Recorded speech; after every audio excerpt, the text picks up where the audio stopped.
Hello viewers, welcome to another episode of Josiah Agro TV. Today I want to tell you some factors to consider before venturing into livestock farming. Factors you need to consider before venturing into livestock farming. Number one is you have to be debt tolerance. What do I mean by debt tolerance? You need to be able to tolerate debt.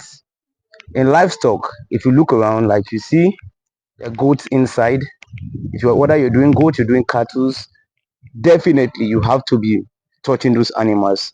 And of course, you know that those animals also sometimes they play, most times they play with the ground. So when you are in the farm, sometimes you need to be dirty. Those animals will come, you know, they'll, in as much as they know you, they'll climb on your body. Some want to touch you, so you need to be debt tolerance.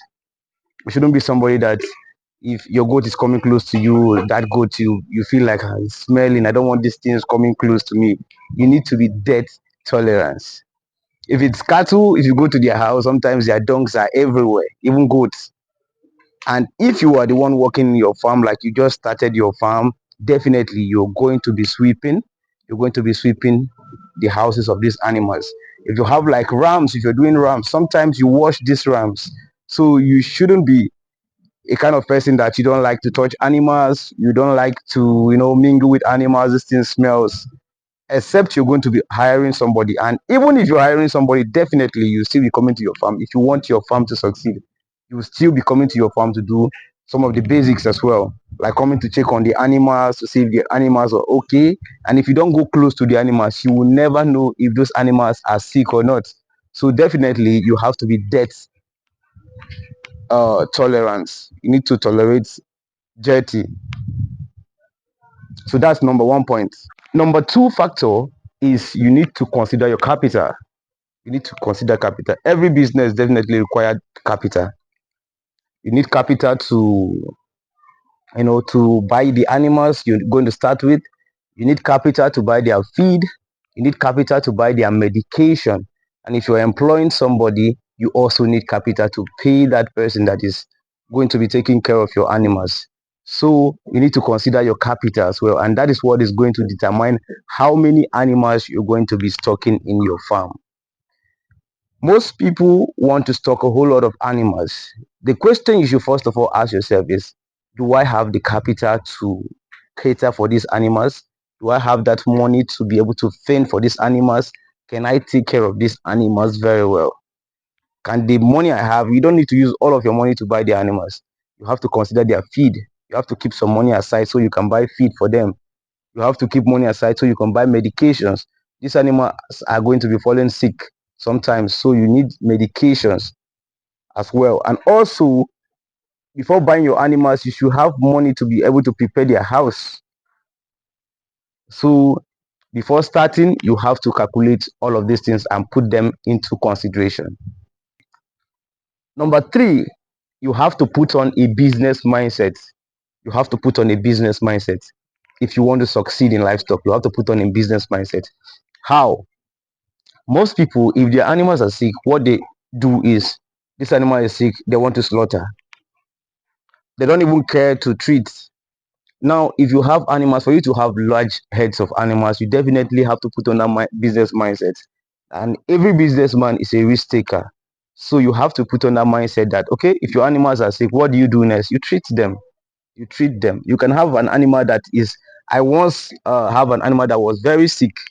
And that animal, it was sick to the point that I was like almost giving up on the animal. But I make sure that I treated that animal till the animal came back. And the animal is still in my farm in Cross River, is still giving birth today. It's still giving birth today. It's a female. So you should have that business mindset. Don't always want to slaughter animals. And please avoid negative people coming to your farm. Avoid negative people coming into your farm to give you advice. Like if you have a farm in the rural area, you see a lot of people that have trained maybe goats, cattle before. If your animal is sick, you see them coming to give you advice. They're coming to give you advice. Some of them will come and tell you, this animal will not survive, slaughter this animal, this one will not. They will keep giving you negative advice. Don't listen to this advice. Just always be positive in whatsoever you're doing. Be positive. Learn from the right people and be positive, and your livestock journey will be sweet. Number 4, the fear of animals. You also have to put this factor into consideration, the fear for animals. A lot of people want to start livestock farming, but they are scared of animals. Some of them can't even go close to a goat to hold a goat. If a goat is coming close to them, they run away. Some of them cannot even withstand a cattle. They can't even touch a cow. They are scared, but they want to go into livestock farming, want to go into cattle farming.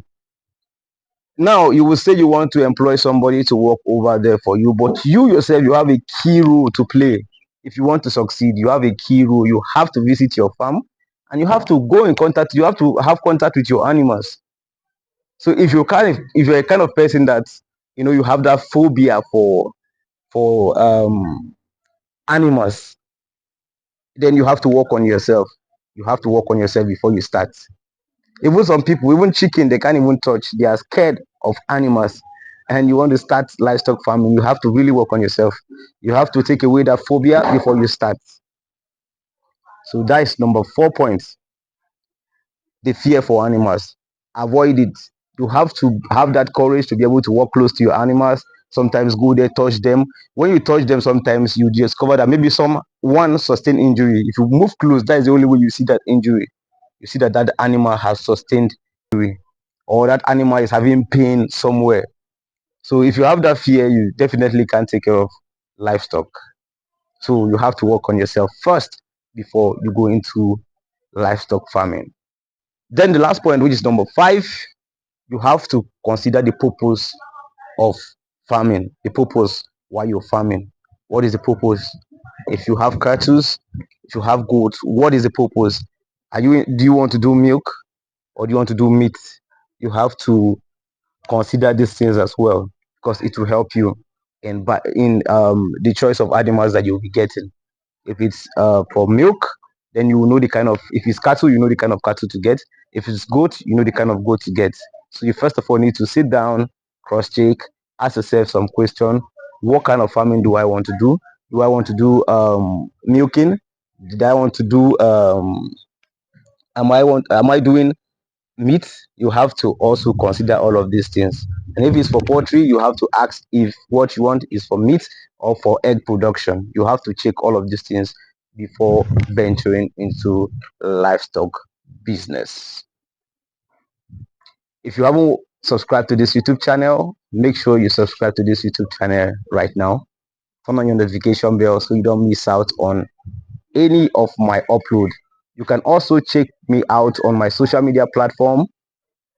I'm on Facebook, I'm on Instagram, I'm on Twitter, I am on TikTok. So you can check me out there at the same name, Josiah Agro TV, and you see some of the clips I post. Thank you very much for watching this episode of Josiah Agro TV. See you in the next episode. Bye bye.